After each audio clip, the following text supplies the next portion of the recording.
Hello, and welcome to the channel 6.0 to 5 o'clock news. Today we have learned about a very interesting topic that we think would be quite enjoyable to all of our viewers.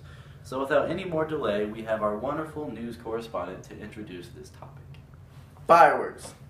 Have you ever wondered how fireworks could be different colors and shapes as you look in awe at the night sky? Well, today our segment is about the chemistry of fireworks.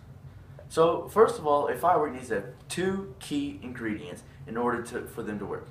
So, you got to have a chemical that is rich in oxygen, and you also need a chemical that can be used as a fuel for the firework. Now, depending on what chemicals you get for a firework, there are so many chemicals that can produce different colors and so many fuels that burn at different speeds and temperatures. These two ingredients definitely provide the color and height that makes fireworks so mesmerizing. Now, let's talk about what goes on the inside of a firework. First, mixtures are packed in an aerial shell which is similar in size to a snow cone. Then a pocket of black powder is put at the bottom of the aerial shell, which propels the shell into the sky. This process can be defined as lift charge. So to be more precise, the fuse from the firework is lit from the ground, which is going to eventually lead to the combustion of all the black powder inside the cone. The outcome of this reaction leads to a huge explosion due to the increase in heat and gas within the shell. So, when the time fuse burns away and the bursting charge explodes, it ignites a multitude of pellets. These pellets can range from the size of a pea to the size of a marble.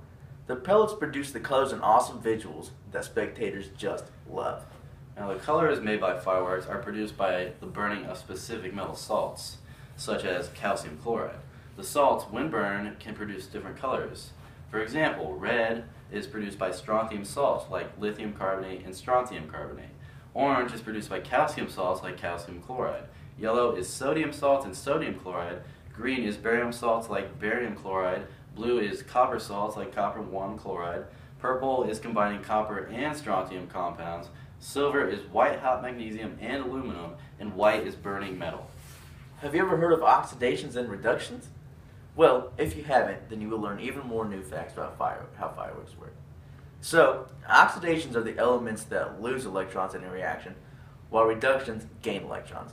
So, in these reactions, the oxidizers make the oxygen gas required to burn the mixtures of reducing agents, and are also responsible for exciting the atoms, which means to get them excited enough to produce light. Now, the reducing agents, sulfur and carbon, are responsible for combining with the oxygen from the oxidizers to produce the energy of the explosion.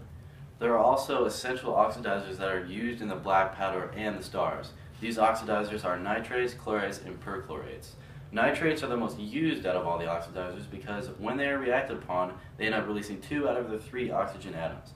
This makes the reaction not as violent because not all the oxygen atoms are released. The reaction is more controlled, and that's why handling fireworks are so much safer. However, nitrates are only used in the black powder. The actual purpose for nitrates is to thrust the firework in the sky and light the bundles of stars. Nitrates aren't usually used in the explosions of the fireworks because the reactions do not make a temperature high enough to make colorful metal salts. Chlorates are another group of oxidizers that can be used in fireworks, and these lose all of their oxygen atoms upon reaction. The end products of chlorates is a more intense and colorful firework, but they are a lot more unsafe. If you were to drop a firework made from chlorates, then you would get seriously injured because they are extremely unstable.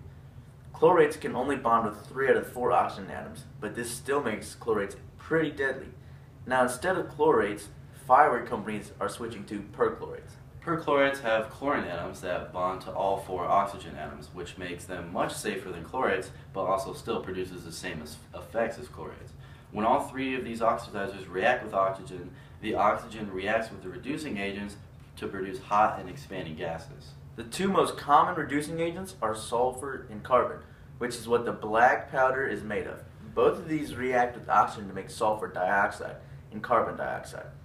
The reactions that produce the gases also produce a high amount of heat energy, so the gases are hot and are rapidly expanding. We hope you enjoyed this brief segment as we discuss the chemistry of fireworks, and we hope you tune in tomorrow to hear an incredible story about a dog that became friends with a seahorse.